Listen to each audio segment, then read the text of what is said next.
Battle of Texas. The Cowboys travel to Houston to face the Texans on Sunday Night Football. Since 2016, Dallas is 10-2 in primetime games. Almost a rhetorical question. Who wins the game, Will Cain? Well, you act like you don't know the answer. No, I don't. I do think the Cowboys will win the game. I'm just laughing because of your expectations. Let me tell you something. This is like the Chiefs-Jags conversation we had. This is strength against weakness. The Texans are the absolute worst team in the league at protecting their quarterback. They lead the league in sacks, quarterback hits. They're the worst. You know who's really good at getting to the quarterback? The Dallas Cowboys.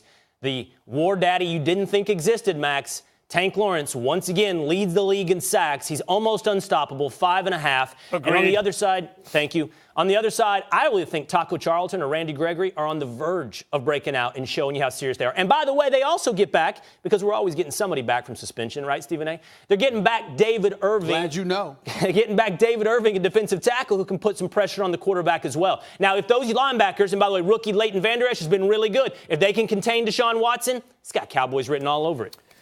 This is the who knows who wins and the who cares bowl. I love the fact that Will Cain constantly points to things like New York, right? Like, oh, we think it's so important what happens here. But boy, when it comes to football, people in Texas really think it's all about them.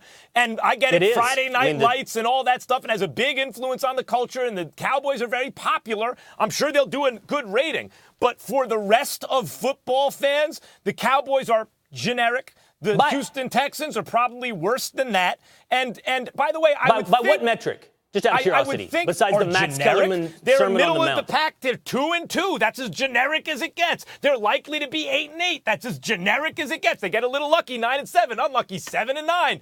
You know, I mean, we know what it is. You know, defense. Max, you need to stop saying that with that smile on your face when your Giants are worse. By the way, you're right. I'm upset about the Giants. They're less than generic right now. But the Cowboys are just middle. They finally fixed their defense. It's better than average, and their offensive line has regressed due to injury. So their offensive line is no longer as special as it once was. They don't have receivers, but they have a better defense, and they have a great running back. They're just middle of the pack. Now, I think the Texans are going to win, actually. I think the Texans win the game at home. They got a good defense, too. They're due for a win. Bill O'Brien and Deshaun Watson aren't going to lose all season. So this is the kind of game they win against a generic team like the Cowboys at home.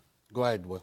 Funny definition. No, I will say this. Will say this, though. What makes this game very, very interesting, we all know that they want bragging rights in the state of Texas. You all know that the Houston Texans. It's a one-sided rivalry. It's a one-sided rivalry. We all know that to some degree the Houston Texans have an inferiority complex because of the popularity of the Dallas Cowboys. So they'll be hyped for this game, and that means the Dallas Cowboys will have to be up for it, and we don't know whether or not they will be because they're the Dallas Cowboys. Couple of things. Max, you still have a funny definition of generic. You know, I mean, I should just go around. I'm going to stop by Dwayne Reed and look at all the best sellers and call them generic on the way out. These Apple iPhones, they're selling like hotcakes. But you know what I think? Because I'm Max Kellerman, generic. I don't know where we are. Evan, can we get some research on this? Because I'm pretty sure it came across my screen. The, 10 highest rated games of the season? I think 9 or, that doesn't make sense. Whatever, 90%. Let's go with that. Our Cowboys games. Absolutely every game, just about, highest rated game this season, guess who they featured?